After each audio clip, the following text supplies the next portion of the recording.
नमस्कार. Hello doctor या कार्यक्रमात मी डॉक्टर महेश चिटणीस सर्व प्रेक्षकांचं मनपूर्वक स्वागत करतोय. आपल्याच्या कार्यक्रमाचा विषय आहे हृदयविकार, औषधे आणि अँजिओप्लास्टी. हा विषय खास करून घेण्यामागचं कारण असं आहे की कुठल्याही माणसाला जेव्हा हृदयविकार येतो किंवा सर्वसाधारणपणे आपण हार्ट अटॅक डिसीज ज्याला म्हणतो, तेव्हा अर्थातच 3 प्रकारच्या ट्रीटमेंट्स आपल्या डोळ्यासमोर येतात: औषधे आणि असणारी सर्जरी किंवा शस्त्रक्रिया. पण रुग्णांची शारीरिक, मानसिक, सामाजिक आणि आर्थिक स्थिती लक्षात घेऊन होलिस्टिक पद्धतीने डायग्नोसिस, निदान आणि उपचार करणारे इंटरव्हेन्शनल कार्डिओलॉजिस्ट आज ह्या जगामध्ये खूप कमी आहेत. अर्थातच आपल्या आजच्या कार्यक्रमात सहभागी झालेले हृदय परिवर्तन करणारे असे हँडसम डॉक्टर राहुल पाटील आपल्या आजच्या कार्यक्रमात सहभागी झालेले. नमस्कार सर. नमस्कार. डॉक्टर राहुल पाटील यांची ओळख करून देताना मला आवर्जून सांगावं असं वाटतं की मी मगाशी सांगितल्याप्रमाणे रुग्णांची शारीरिक, मानसिक, सामाजिक आणि आर्थिक स्थितीचा विचार करून ट्रीटमेंट ठरवणारे डॉक्टर्स हे जगात कमी आहेत. त्यातीलच एक डॉक्टर राहुल पाटील आहे, ते मला आवर्जून सांगावं असं वाटतं. डॉक्टर राहुल पाटील यांची थोडक्यात ओळख करून देताना हृदय विकार तज्ञ किंवा इंटरव्हेन्शनल कार्डिओलॉजिस्ट म्हणून गेल्या 8 वर्षांहून अधिक काळ ते या क्षेत्रात कार्यरत आहेत. महत्त्वाचं म्हणजे हे काम करत असताना अर्थातच वेगवेगळ्या प्रकारच्या इंटरव्हेन्शनल प्रोसिजर्स ते करतातच, पण त्यांची स्पेशालिटी आहे ती रेडियल आर्टरी मधून अँजिओप्लास्टी करण्याबद्दल, म्हणजेच हातामधून अँजिओप्लास्टी करण्याबद्दल. सध्या डॉक्टर राहुल पाटील हे रुबी हॉल क्लिनिक आणि त्याचप्रमाणे NM वाडी हॉस्पिटल पुणे या ठिकाणी कार्यरत आहेत. पण ह्या व्यतिरिक्त असोसिएट प्रोफेसर म्हणून ते ससून हॉस्पिटल या ठिकाणी कार्यरत आहेत. त्यांचं ट्रेनिंग जे आहे मला सांगावं वाटतं की टोकियो, जपान ह्या ठिकाणी त्यांनी ट्रेनिंग घेतलेलं आहे कार्डिओलॉजी मधलं, आणि त्याचप्रमाणे जर्मनी आणि नेदरलँड्स ह्या ठिकाणी सुद्धा त्यांनी ट्रेनिंग घेतलं. आपण आता हे फोटो बघत आहोत त्यांचे. वेगवेगळ्या प्रकारच्या निष्णात डॉक्टरांबरोबर काम करत असतानाचे हे फोटोज आहेत. सर, हे जे आहे इंटरव्हेन्शनल कार्डिओलॉजी मधलं ट्रेनिंग जे आपण घेतलेलं आहे जर्मनी, नेदरलँड आणि त्याचप्रमाणे वेगवेगळ्या ठिकाणी जाऊन आज परदेशामध्ये, भारतात परत आल्यानंतर जेव्हा आपण काम सुरू केलं पुण्यामध्ये, आज रुबी हॉल क्लिनिकला आपण काम करत आहात, त्याचप्रमाणे इतरही ठिकाणी आपण हॉस्पिटल्सना अटॅच्ड आहात, असोसिएट प्रोफेसर म्हणून आपण काम करत आहात. यंग वयात किंवा ह्या एवढ्या तरुण वयात आपण हे साध्य करू शकलात त्याबद्दल सर्वप्रथम अभिनंदन.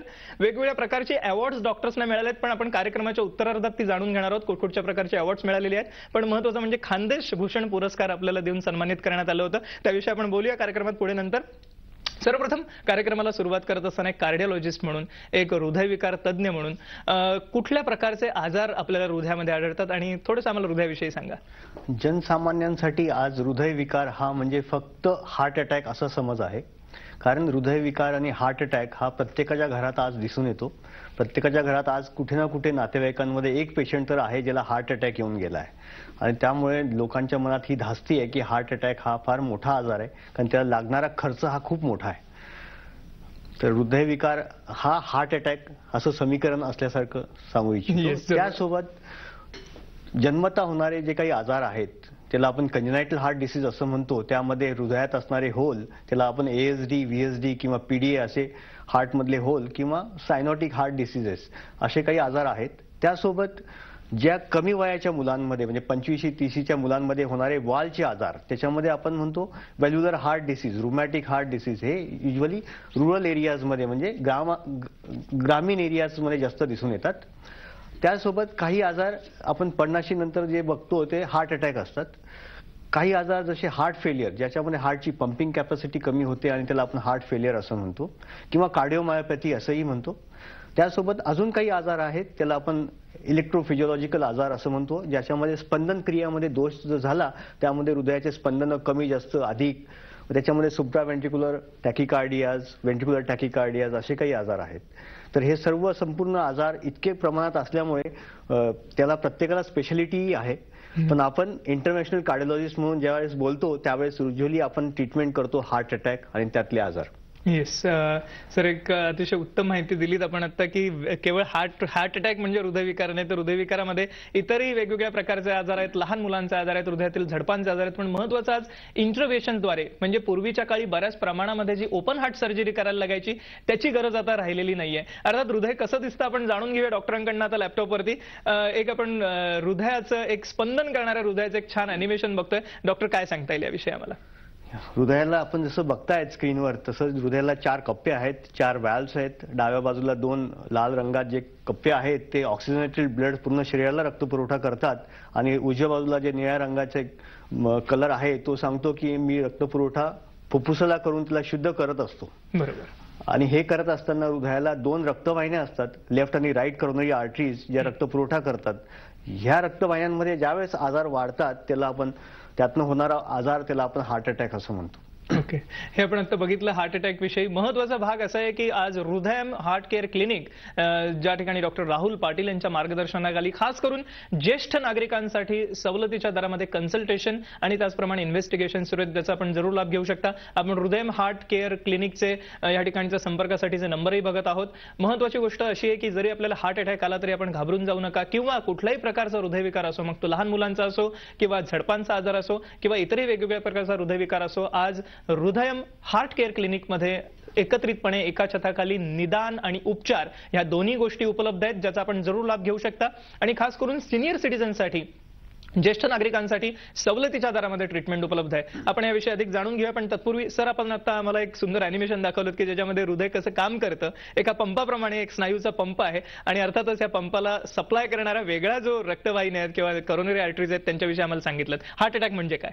हार्ट अटॅक म्हणजे करोनरी आर्टरीज, डावी आणि उजवी रक्तवाहिनी जी हृदयाची आहे त्यामध्ये होणारा चरबीचा साठा, जो साधारणतः वयाच्या 20 वर्षाला सुरू होतो आणि over a period of time depending on patient, म्हणजे पेशंटच्या शरीर गुणांमुळे किंवा हाय कोलेस्ट्रॉल, डायबिटीज, स्मोकिंग, शरीराचे एक्सरसाइज यामुळे हा जो कोलेस्ट्रॉल आहे याच्यात होणारा रक्ताच्या गाठी, त्यामुळे होणारा रक्तपुरवठा जो बंद होतो, त्यामुळे होणारा हार्ट अटॅक आपण असं म्हणतो. ओके, हे आपण आता बघितलं म्हणजे की रक्तवाहिन्यामध्ये जेव्हा रक्ताची गाठ येऊन अडकते तेव्हा त्याला आपण अर्थातच पुढचा रक्तपुरवठा बंद पडतो त्या रक्तवाहिनीचा, आणि त्यामुळे हृदयाच्या भिंतींना जो रक्तपुरवठा होत असतो तो कमी झाल्यामुळे, खंडित झाल्यामुळे आपल्याला सडनली छातीमध्ये वेदना होणं किंवा कधी कधी थरथरून घाम सुटणं, दरदरून घाम सुटणं, थंड घाम सुटतो, हातपाय थंड पडतात अशा रुग्णांचे, कधी कधी जोरदार उलटी होऊ शकते, अशा प्रकारची लक्षणं येतात ज्याला आपण हार्ट अटॅक असं म्हणतो. अर्थातच हार्ट अटॅक हा एक भाग झाला, पण याच्या व्यतिरिक्त करोनरी आर्टरी डिसीज ज्याला आपण म्हटलं होतं, ज्यामध्ये इस्केमिक चेंजेस बऱ्याच प्रमाणात दिसतात. म्हणजे कधी कधी संपूर्ण रक्तपुरवठा बंद झालेला नसतो, अर्धा बंद पडलेला असतो. अशा प्रकारचे सुद्धा रुग्ण आपल्याला दिसतात का सर? त्याला आपण इस्केमिक हार्ट डिसीज असं म्हणतो. जसं डॉक्टर महेश म्हटले, हृदयाला 100% ज्यावेळेस रक्तपुरवठा बंद पडतो आपण त्याला हार्ट अटॅक म्हणतो.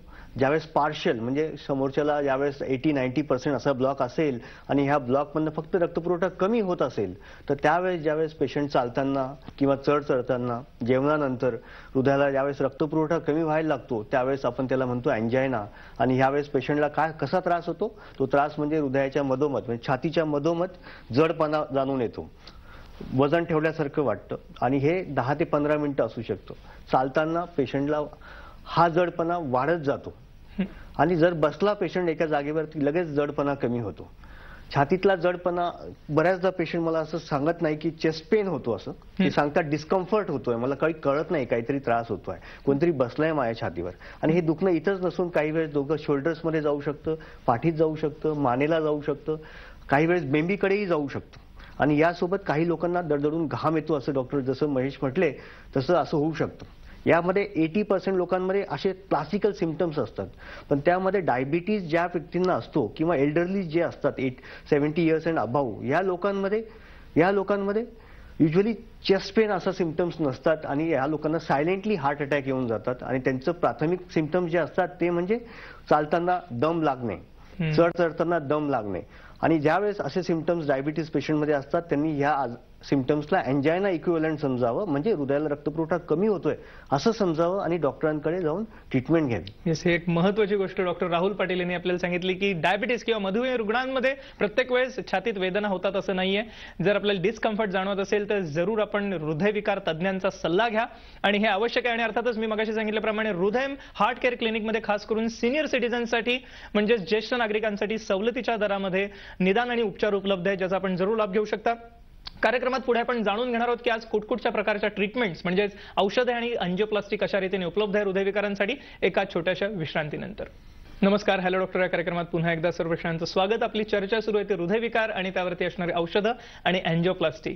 अर्थातच जेव्हा आपण ट्रीटमेंटचा विचार करतो हृदयविकारांवरील, तेव्हा ही ट्रीटमेंट पेशंटच्या शारीरिक, मानसिक, सामाजिक आणि आर्थिक स्थितीचा विचार करून केली पाहिजे, असं प्रतिपादन डॉक्टर राहुल पाटील यांनी आपल्या त्या कार्यक्रमामध्ये केलं.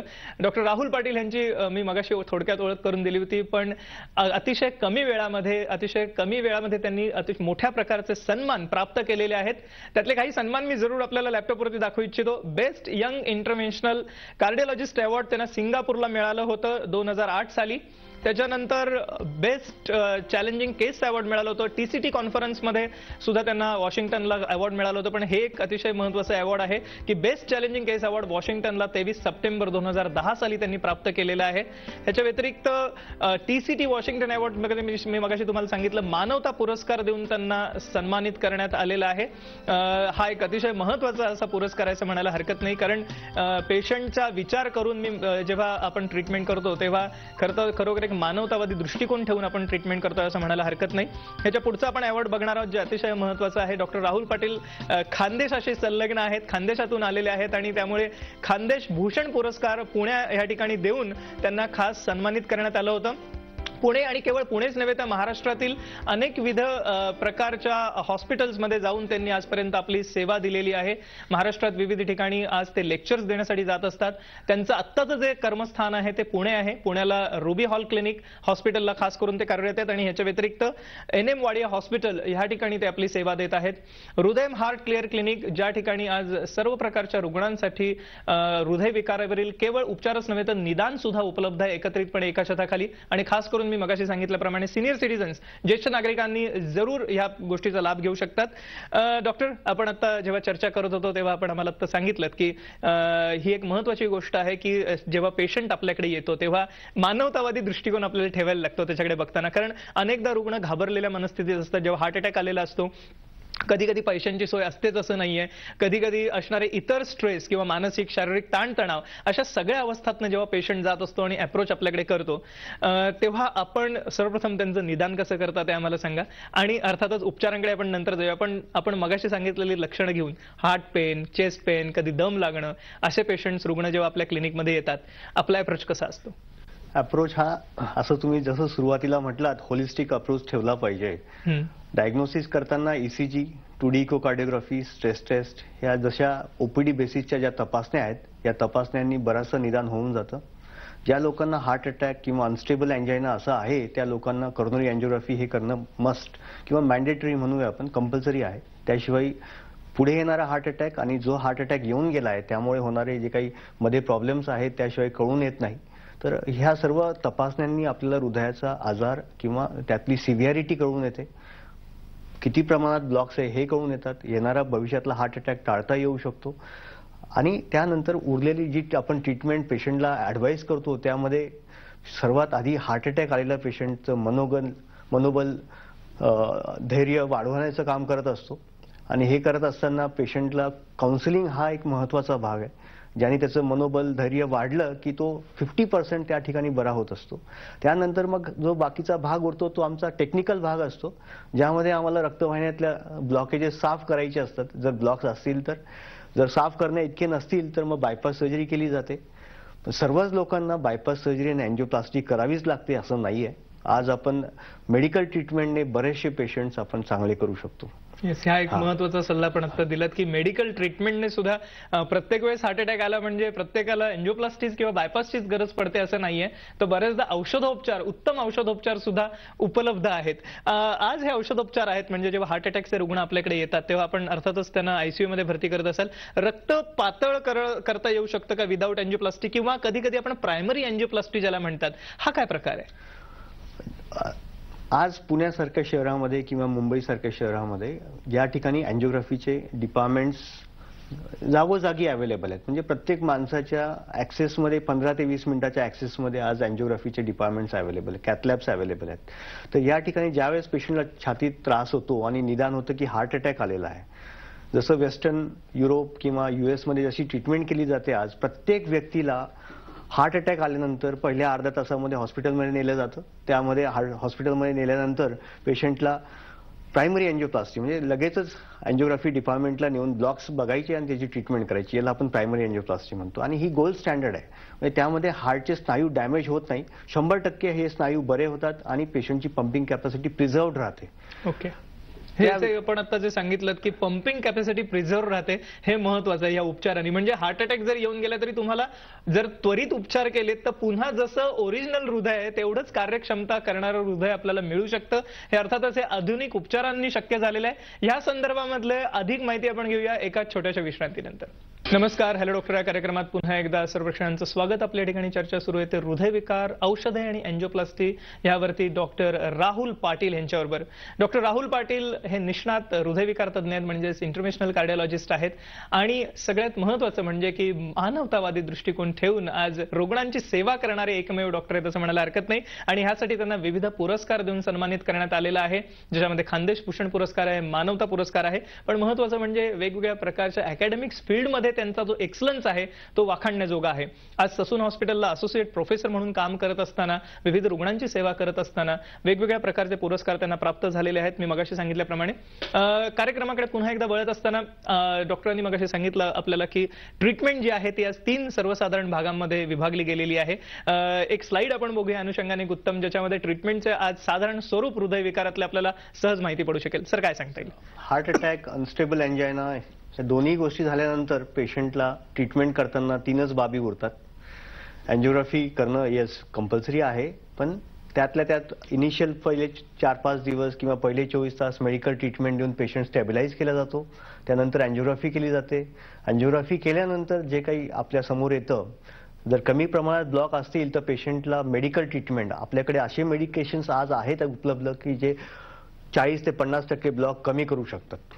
डेफिनेटली कमी करू शकतात. त्याला आपण स्टॅटिन्स असे ड्रग्स म्हणतो, जे कोलेस्ट्रॉल आणि हे सर्व कमी करतात. नंतर ॲस्पिरिन, रक्तपातळीची जी गोळी आहे, त्यासोबत बीटा ब्लॉकर्स आणि काही अजून काही मेडिकेशन्स आहेत जे भविष्यात येणारे हार्ट अटॅकला डेफिनेटली कमी करू शकतात. त्यासोबत जर ब्लॉक्स जास्त प्रमाणात असेल, 1 किंवा 2 किंवा 3 रक्तवाहिन्यांमध्ये क्रिटिकल ब्लॉकेजेस असतील तर आपण अँजिओप्लास्टी करू शकतो त्या ब्लॉक्सची. आणि आज अवेलेबल ज्या प्रकारचे अँजिओप्लास्टीचे स्टेंट्स वगैरे अवेलेबल आहेत, ह्या स्टेंट्सला आपण लॉंगिव्हिटी म्हणजे खूप काही वर्ष चालू शकतात हे स्टेंट्स आपण पाहिलं आहे. आणि त्यानंतर तिसरे पेशंट ग्रुप जो आहे, ज्या लोकांना खूप काही जास्त ब्लॉकेजेस अवेलेबल आहेत, म्हणजे खूप जास्त ब्लॉकेजेस आहेत, डायबिटीज आहे, सिव्हिअर डिसीज आहे, या लोकांना बायपास सर्जरी ही केली जाते. बायपास सर्जरीमध्ये पेशंटला 5 ते 7 दिवस हॉस्पिटलाइज राहावं लागतं. आणि आज बायपास सर्जरीचा रिझल्टही खूप चांगले आहेत. अँजिओप्लास्टी येस, अँजिओप्लास्टी मी रेडियल हातातनं करतो. हातातनं करताना पेशंटला चालत मध्ये घेऊन जातो आणि चालत बाहेर आणतो. म्हणजे it's like miracle for the patient की माझी हृदयाची ट्रीटमेंट झाली आणि मला काही जाणवलं नाही. इतका कम्फर्टेबल असतो माझा पेशंट आणि 24 तासामध्ये पेशंट घरी जातो आणि he can start doing work. म्हणजे त्याचं काम पुढच्या 4-5 दिवसात तो सुरू करू शकतो. ऑफिस वर्क लगेचच सुरू करतो. आणि अँजिओग्राफी सारखी तपासणी, ज्या तपासणीमध्ये लोकांना पूर्वीच्या काळात 24 तास हॉस्पिटलाइज राहावं लागत होतं, आज रेडियल अप्रोच म्हणजे हातातनं केलेल्या ह्या अँजिओग्राफीमधनं पेशंटला 2 ते 3 तास हॉस्पिटलाइज राहावं लागतं फक्त. आणि he can start doing his work. म्हणजे 6 तासानंतर त्याचं काम परत करतो. आज प्रत्येकाची वेळ फार मौल्यवान आहे आणि ही मौल्यवान वेळ आपण वाचवायचा प्रयत्न करतो. त्याला कारण फक्त रेडियल अप्रोच आहे. हातातनं जी लोक निष्णात स्किल्सफुल आहेत, ते आज बरीचशी जी नवीन जनरेशन आहे माझ्याबरोबरची, सर्व लोक हातातनं अँजिओग्राफी करतात आणि ते डेफिनेटली पेशंटला ते बेनिफिशियल आहे. त्याच्यातलं कॉम्प्लिकेशन रेट कमी दिसतो. म्हणजे रक्ताच्या गाठी होणे किंवा पेशंटला हिमॅटोमा किंवा ब्लिडिंग कॉम्प्लिकेशन्स याचा रेट खूप कमी आहे. त्यामुळे अँजिओप्लास्टीमध्ये जे काही रक्तपातळीची औषधं वापरली जातात, ह्या औषधांमुळे ग्रॉइनमधनं केलेल्या अँजिओप्लास्टीजमधनं थोड्या प्रमाणात का होईना थोडी कॉम्प्लिकेशन्स दिसतात. पण अँजिओप्लास्टी ज्यावेळेस हातातनं केली जाते तेव्हा ही कॉम्प्लिकेशनचा रेट ऑलमोस्ट 0 असतो. इथे आपण आता अँजिओप्लास्टीचं एक अॅनिमेशन बघतोय. ही कशा रीतीने केली जाते हा या ठिकाणी आपल्याला गाईड वायर आलेली दिसते. ही फुगवून आपल्याला स्टेंट या ठिकाणी बलून आधी फुगवला जातोय. काय सांगता येईल सर याविषयी?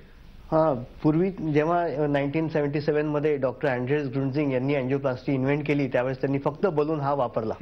त्यानंतर आता अँजिओप्लास्टीमध्ये स्टेंट वापरले जातात. या स्टेंटमध्ये अजून एक नवीन ऍडव्हान्समेंट झाली आहे, ती म्हणजे बायो ऍब्सॉर्बेबल स्टेंट्स आले आहेत. हे स्टेंट्स असे आहेत की टाकल्यानंतर पूर्णपणे वितळून जातात. 24 तासामध्ये 24 मंथ्समध्ये म्हणजे 24 महिन्यामध्ये हे स्टेंट पूर्णपणे विरघळतात. हा नवीन ऍडव्हान्समेंट आहे अँजिओप्लास्टी आणि याच्या ट्रीटमेंटमध्ये. येस, आपण आता हे बघितलं की हे नवीन ऍडव्हान्स ट्रीटमेंट आज उपलब्ध आहे हृदयम हार्ट केअर क्लिनिकमध्ये. एकत्रितपणे एका छताखाली केवळ निदान नव्हे तर उपचार सुद्धा उपलब्ध आहेत. आपण ह्यांचे कॉन्टॅक्ट नंबर जरूर टिपून घ्या. आपल्याला हृदयविकार आणि खास करून त्याच्यावर जी औषधं आणि अँजिओप्लास्टी विषयी जर का अधिक काही माहिती हवी असेल, त्याचप्रमाणे विविध प्रकारचे इतरही हार्टचे आजार, लहान मुलांचे आजार आहेत तर किंवा त्याचबरोबर झडपांचे आजार आहेत तर हृदयम हार्ट केअर क्लिनिक पुणे या ठिकाणी आपण जरूर संपर्क करू शकता. हेल्पलाईन नंबर पुढील प्रमाणे आहेत, जरूर आपण टिपून घ्या. 26161553 म्हणजे 26161553 हा क्रमांक आहे आणि त्याच्या मागे पुण्याचा एसटीडी कोड 020 किंवा 020 हा नंबर आपल्याला लावायचा आहे. दुसरा एक मोबाईल क्रमांक आहे 9422214306 म्हणजेच 9422214306. ह्या नंबरवरती आपण हा ग्रामीण भागातले जे आमचे खास करून रुग्ण आहेत किंवा पेशंट्स आहेत फोन करून माहिती घेऊ शकतात. ह्याच्या व्यतिरिक्त अजून एक आपण जे बाकीचे आहेत नंबर्स आपण बघितले मगाशी स्क्रीनवरती, जे आपण जरूर टिपून घेऊ शकता. सर, जाता आता आपल्याला काही प्रेक्षकांना सल्ला द्यायला आवडेल. प्रत्येक व्यक्तीने 2 गोष्टींमध्ये पथ्य पाळलं पाहिजे. एक म्हणजेच रोज 45 मिनिटं ते 1 तास वॉकिंग करणे आणि जे काही जेवण करतायत जेवण करताना 4 वेळा विचार करणे की आपण जे खातोय त्यामध्ये कोलेस्ट्रॉलचं प्रमाण किती आहे. वा, हे एक अतिशय मोलाचा सल्ला होता सर्वच रुग्णांसाठी. सर, आपण आजच्या कार्यक्रमात सहभागी झालात आणि एक अमूल्य मार्गदर्शन सर्व पक्षांना केलं त्याबद्दल मनपूर्वक आभार. धन्यवाद. थँक्यू.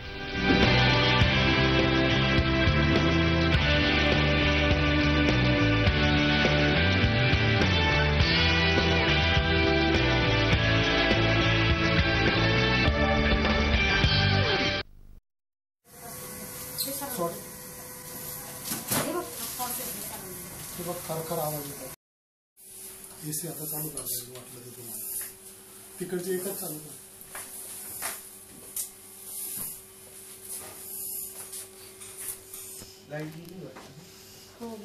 नाही, बंद केला असेल त्याने.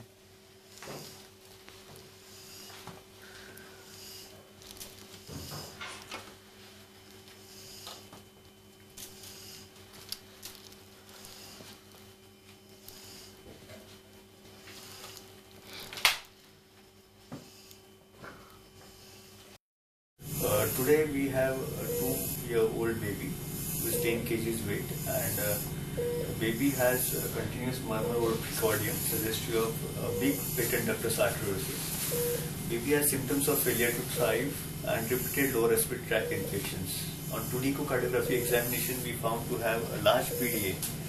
So today we have planned to have a patent PDA device closure. This baby is general anesthetized by our senior anesthetist and Dr. Gavatre, and with me I have a sister staff and a technician at Sai Baba Hospital, Shirdi. So now here we have, if you see here, there is a big defect in the suggestive of a large PDA. There is a large PDA here, which has caused continuous left to right shunt and cardiomegaly. Now here I am planning 8 by 10 millimeter PDA device for this patient. This is a PDA device. Okay. Here I am loading a patent duct occluder through a 7 French sheath, which has easily gone in. Now if you see on the fluoro, you will see a duct.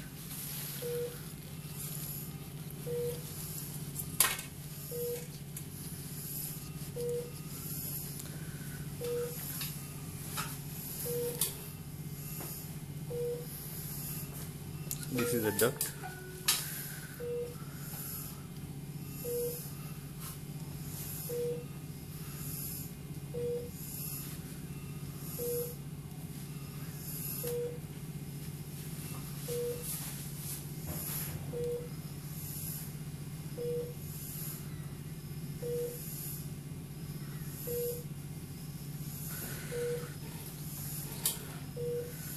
This is how we have positioned it in the ampulla. This live cine angiography shows that our duct has been positioned nicely, and now I am deploying this duct live.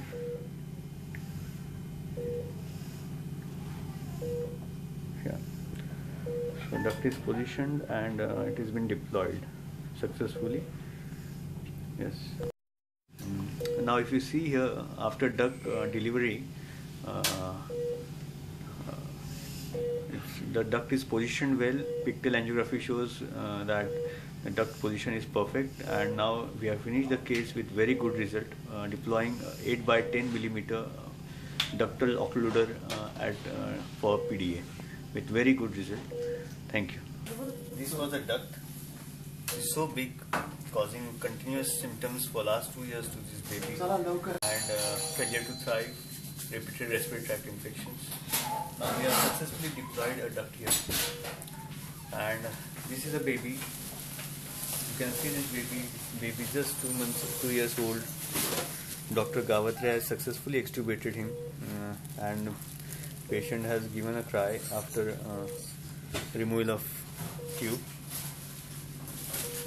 So I think any procedure is a team effort, not a single person works for it.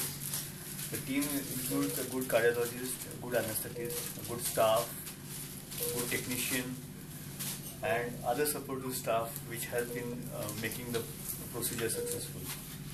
So this is a very young boy, and in such young boys we need a meticulous care, which includes the gentle procedure and a planned procedure, gentle movements of your hands to deliver the device successfully.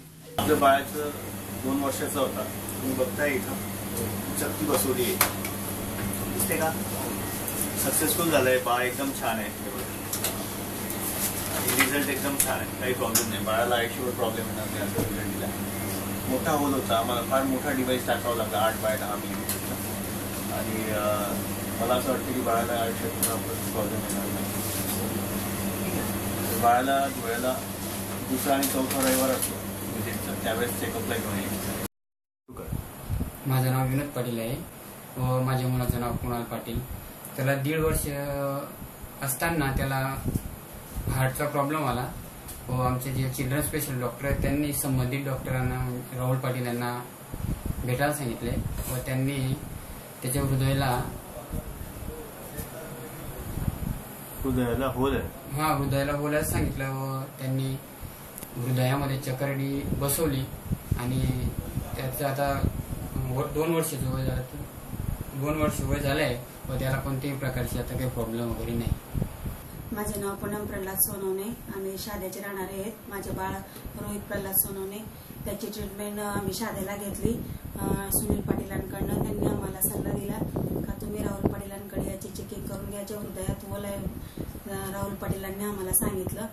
त्याच्यानंतर त्यांनी आम्हाला ऑपरेशनचा सल्ला दिला. छातीला एक टाका न पडता त्याच्या मांडीतून चक्का बसवला आणि आज माझे बाळ व्यवस्थित आहे आणि जीवनदायी योजनेमुळे माझ्या बाळाचे ऑपरेशन एकदम फ्री झाले.